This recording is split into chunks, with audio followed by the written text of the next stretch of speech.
Mirdita Hoxh, a janë në fenë islame vakcinat e lejume?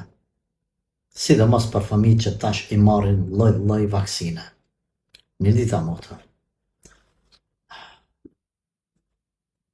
Ekzistojnë masant që i kanë zbulu këto vaksina edhe që dojnë fëmijët me i mytë përmes tyne, me kriju lloj smundje, edhe autizmi, edhe ku e di smundjet e tjera.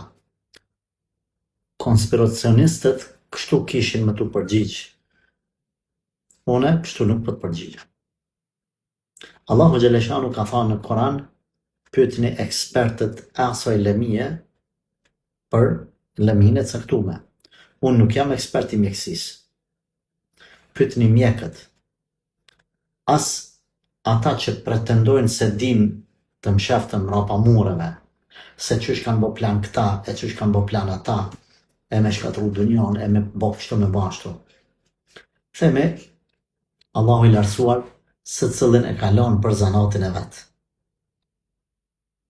Nëse mjekët, ekspert, të ndershëm, të dinitetshëm, të pa anë, të pa korruptuar, me dije, e kanë gajle profesionin, i vërtetojnë gjërat të caktuara, se s'ban me marrë filan vaksinë, mos e merr.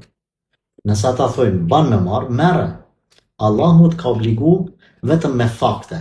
E faktet i sjellin njerëzit të ditur dhe të ndershëm.